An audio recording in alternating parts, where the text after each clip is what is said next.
Thanks for staying with us. You are still watching iBrand Daybreak. Today has been a musical one, fantastic one.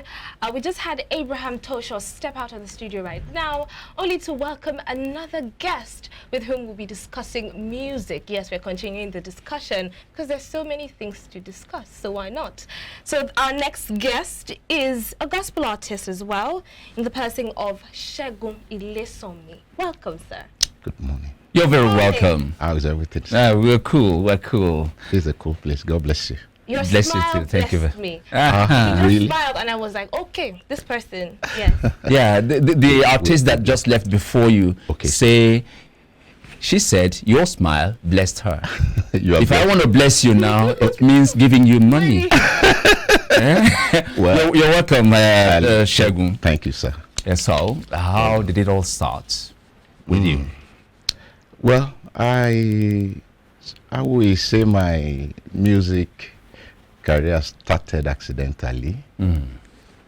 I never knew yes, when I was a child, they used to tell me, oh, you know how to sing, you know how to sing, you know how to sing. But I never counted it because we had this dad that was very strict, and he didn't give us room to explore what was inside of us. So a lot of things I never knew I had until after my service year, and I got married. But people kept calling me when I minister in the choir. They will say, whenever you sing, something happens to us. We feel this energy, we feel this healing, we feel this. Yes, I can lay hands on one or two testimonies, but I don't know. I wasn't aware of it. It wasn't a conscious effort. But not until a year and few months ago, I was passing through a very, very tough time. Did you say a few months ago? A year and few months ago. Okay. Wow, okay. I was passing through a very, very turbulent period in our business. You know, when God has been sending people to you in jokes, in reality, in his own way, I think he knows how to get his people, particularly when the gift he has given you is meant for a lot of people out there. So all the business, all what was taking my time was just going shh. I said, Lord, what's this? I fasted, I prayed, Lord, what's happening? And I remembered, because I come from the Redeemed Christian Church of God. Okay. One of my area mommy called me. He said, Pastor Segun, God told me to tell you that even as a parish pastor, you should be ministering in praise and worship. Leave your choir alone. God said, mount the pulpit. Whenever you minister, he says his presence is always on you. I said, really?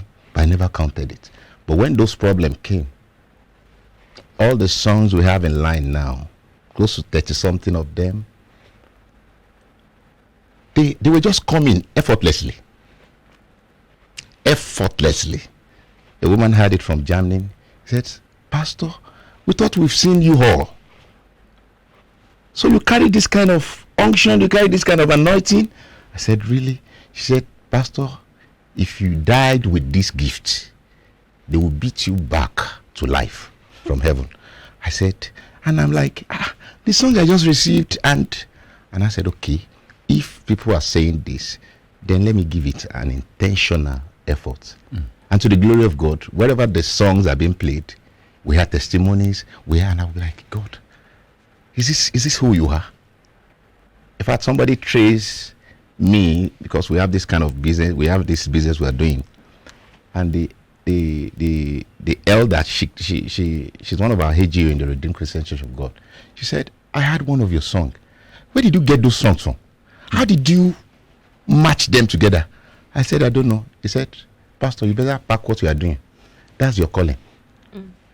And for an old woman who has seen it all in ministry to be saying that, I said, okay. I started praying and hoping on God to get us to where he has planned for us.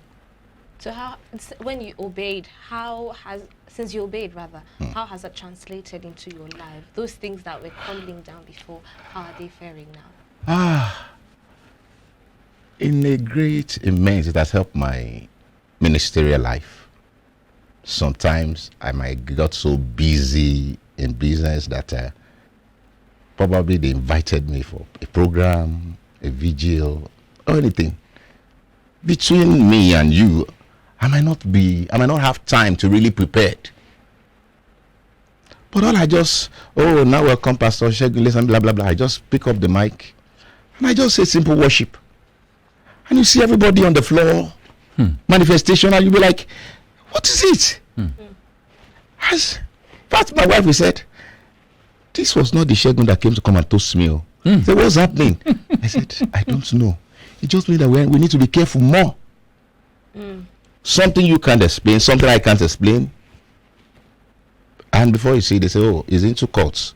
How will somebody just pick mic and he's into a cult, he's into that? I said, Lord, you see, I don't even, sometimes I forget my name because I'm busy. Where will I have time to we need to call that person and ask some questions. Now, there is a lot of difference between success, between him, I mean, the way it all started for them. And the previous... yes, sure. Now, financially, no, before I come to the finance aspect of it. Okay, sir. How many albums have you been able to release? Within this short while, short while is like a year and a half. A year and a half. A year now. Actually, it's when I'm into it now that I know that it's actually cost effective. It's not an easy. Yes, for whom God is using, the revelations might come. But the timing. You have to be visiting the studio, particularly when your producers is not always around, the one you trusted, that will deliver it the way God has given it to you. It's not every producer you can use. Of course not. So you have to, who delivers message the way I wanted it. So once you stick to it, like mine is not very around me. I stay in redemption camp. And his place is in the altar. So that means it's either I travel down or he travel down. So, but it's not been easy for me because of my earthly schedule, activities or whatever. But apart from that, it's actually cost effective to produce a track. So how many albums in general do we have? Well, I wouldn't say we have a complete album yet, but we have close to 8 tracks now. Okay. As in, yes, that's enough for an album, though. But what I wanted, because I'm doing it more of passion to deliver message to my world. So it's not... it's not commercial? It's not commercial to you? Well, there is a way God blesses. Whatever you have passion for. Are you a full-time musician? Oh. There. I'm looking forward to that. So which means you have, like I heard you mention, earthly activities. Can you tell us more about these? Yeah. As it concerns you vis-a-vis your career, your musical career. I'm a farmer. Oh. Yeah, I'm a farmer, and anyone that knows little knowledge about farming will know that it's something that takes time. Yes. To monitor, to particularly when you're into husbandry, all the likes. And yes, I had passion for that also. God called me to it, that I was sure of. But later when, as the bigger calling is coming, all I just have to do is to release everything to him. You owns me. Just keep pushing me forward. Then my prayer is, let me keep obeying. So when we mentioned gospel music, people just say, okay, you're ministering to touch lives, no money is involved, and so what has been the challenge? This thing makes people jump ship and leave gospel, say maybe it's not paying, and then move to the secular world. So what and vice versa. Yeah. So what would you say about it? Is it that their calling was not strong, or they have disobeyed, or what's your take on it in general? I can only speak for myself. The way I was brought up was different from others. So in a way, and I can, in this context, I can only speak for myself what I know. Like I told you, I have what I'm doing. I see this as a calling. And whenever God calls me to do something, I refuse to do it. I hit Cain. I'm being so. If I've heard from him, I have to obey. So not minding whether money is coming from it or not. Yes, I know it will get to a time it will start coming. But I tell you, from the little I've seen, it takes a lot of investment, a lot of passion. If you are not passionate, one might be frustrated.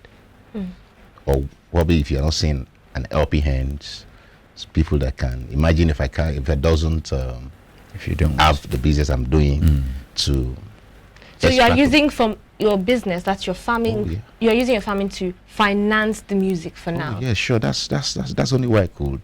No assistance from anywhere. No assistance, because I've not called for one. Okay. Yeah, but people have been showing interest. Oh, we're waiting for this. We can't wait for it to drop. When you bless people, when you sing and people get unction, I hope I'm get right touched, get blessed. Yes, they fall here and there. You have blessed them. No. God has blessed them through you. Yes, through your ministration. Yes. Do they bless you back? Did they bless you in return? You know, it's like two things. Remember, I said, I hope you're with us. We're on the same pedestal. Yes. I mean, I understand what you're saying. When they bless, I understand. that kind of blessing. You know now. Oh, well, sometimes when you're being invited as a pastor, when you minister, they give you honorarium, which is voluntary. Okay. Some, as a matter of fact, I don't expect. I believe when God has, it's not that I'm there. In fact, I have needs, several needs, ministerially, personally, but I'm doing it. It's like being a servant, and your master says, "Go and do this." You have to do it. As you are doing, as you are being faithful in it, I know there is something coming. You can't. He said, "The gift of a man makes a way for him." And the gift of God is without repentance. If the gift of a man will certainly make a way for him, then when your master has called you to do, just obey. The one he has given me, I didn't deserve it. The way he's been blessing me, the way he's been answering my prayer, except I want to be selfish. So I always tell my wife, encourage my wife, oh, do you take your time? You will pray overnight. You will do this. You will pray for people. They get healing. They go. No, but I said, oh, darling, the one he's been doing, I understand you. The ministry is taking my time, bit by bit. But when we didn't do it, we knew what we suffered. We don't pray to suffer such, meaning we are different from other people. So we have to be careful. You talked about your wife, the artist who featured here before you, still very much single, is still a bachelor. But in this case, you are married. Do you get any kind of assistance, morally, otherwise, from your wife? Yes. What's her position as far as your musical career is concerned? She has been so supportive, and I give it to her. But it wasn't easy. A mere man, a mere young guy, we met when we were in this institution. I wasn't, I had the fear of God, but I wasn't that born again. I still play around, I still do stuffs. But suddenly, God just arrested me during my service here. And I heard him clearly. Because I had fleet of ladies then. Then I wanted to say, okay, my university days has been reading.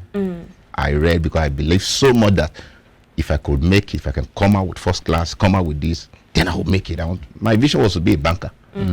So I thought it was my book that would take me there. So I was doing everything necessary. I don't have time. But during the service here, I said, I have been reading all this while, different exam. Says this service here, this word, here I come. Ladies, here I come.